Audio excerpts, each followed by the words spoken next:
everybody. It's Suzanne in Ohio. Hey, I just have some cards I want to show because the images are special. I've mentioned them in several other videos, and I want to show you what's going on here. All right, so if you've watched any of my other videos, you know that myself and my sewing friends have been coming in during this winter, and we've done several projects, but the project we're working on now is fabric collage. So I'm not going to take your time to explain that again because perhaps you've already heard me, but if you have not, go to my other video that talks about fabric collages. I think there's about 3 of them. This is a special technique done with tiny little pieces of fabric, all adhered together with Steam-A-Seam Light too.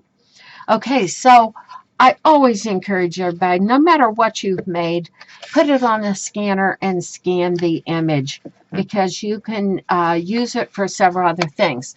Even if you're not a paper crafter, you can at least make greeting cards. If you are a paper crafter and perhaps a junk journal maker, these images come in so handy.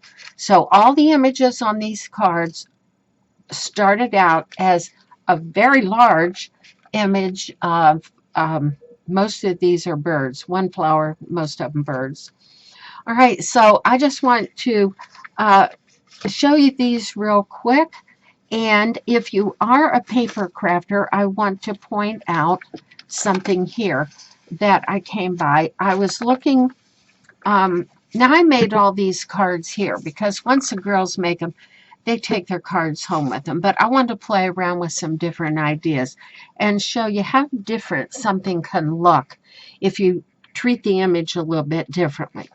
This is the image of the original fabric collage. This cardinal was done by our friend Connie, and she did a marvelous job on him, and she chose this berry background print. I think that's a Susan Wingett print right there. And she created a base here of old laces, dyed tablecloths, and such like that. He's wonderful.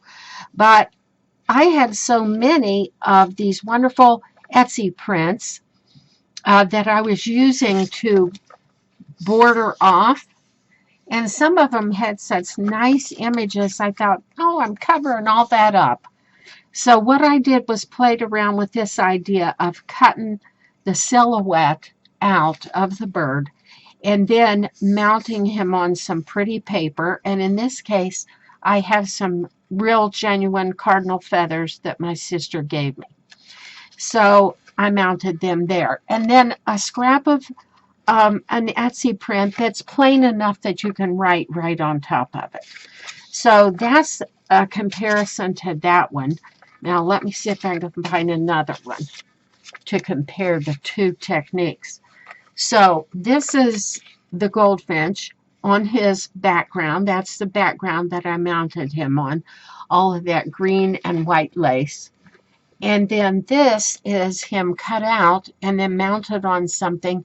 And then I just happen to have a black and white feather that it probably didn't come from a goldfinch, but it looks like it did. It could because it's black and white. It could have been one of his wing feathers. I don't know. Only God knows that. So that's the comparison of that. And now I might not have a full image of this beautiful little blue jay. My friend Melissa made him. And she did him in a very artsy style. He's so cute. And look how beautiful the colors from that Etsy print match the blue jay. So I cut him out and I bordered him with a little piece of black tissue paper, the kind you put in gift wrapping. So if you don't know how to do that technique to get that soft edge, it's very simple. I cut out my blue jay, laid him down, and then I followed around with a wet paintbrush just exactly where I wanted it, and that just causes the paper to almost melt, and you just pull it away and you have a nice soft edge. So that's how that's done. A little piece of paper on the inside. Okay, here's an interesting one. Well, here's two of my bluebirds, and they're both cut out and placed on different kind of background papers. Look how that changes that. So I think color and form like that are just fascinating. Here's a couple of my Baltimore Oriole. And you can see I've used Etsy paper and scraps to go around it. And that's the full image. But here's one where I cut his silhouette out and mounted him on something else in the background. It just allows your beautiful papers to show through, and just so pretty. Okay, so we've seen that. Now let's see if we can see. Okay, we've seen that. Okay, here's some of the Oriole, and I had some pieces of Medieval Mirage papers that I didn't know if I would ever use again, but look at that color, how that picks up on that Oriole, and he looks beautiful mounted on that. Now, this little chickadee was so large. My friend Jackie did that. Oh, is he a beauty? And I've showed him before in another video. It's her style to a T. It's funny how you can see people's personalities come out in their work. So let me see if I can find one of him. Yes. Okay, so here he is 3 times on her original background. I just love it. She likes primitive, almost primitive rustic, but genuine primitive. So I had an antique sugar bag, and we mounted him on that, and she did what's called a soft raw edge mounting for a wall hanging. And then I printed these pictures, and I worked on these. This is just kind of generic. It doesn't really say anything. The background border matches. But then I did a Christmas one, and I put a tiny little 3-dimensional collage here at the bottom. So he goes from all season to Christmas, and then perhaps this one would be spring, because here's some little apple blossoms and some twigs and stuff like that at the bottom of him. And then I thought, well, okay, let's see how we can change him again.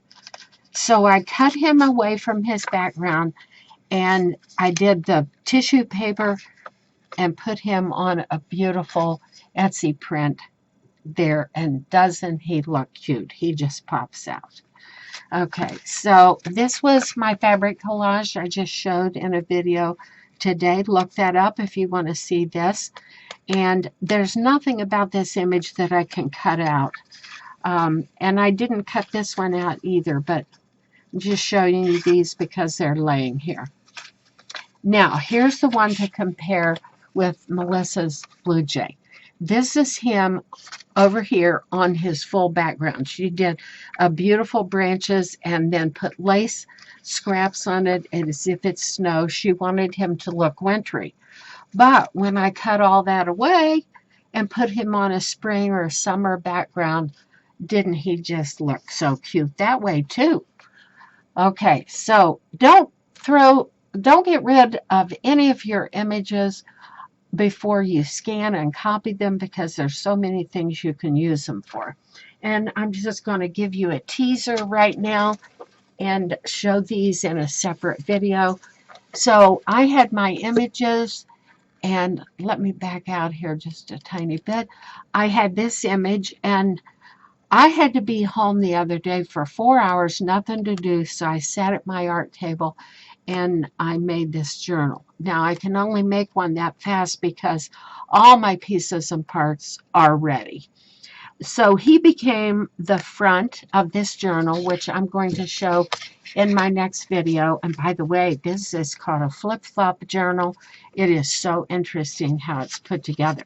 So be sure and watch that. And then to give my girls, some of them aren't crafters at all, but I want to turn them into crafters. I wanted to give them an idea. This was just a greeting card. And so what did I do? I turned it into a little journal.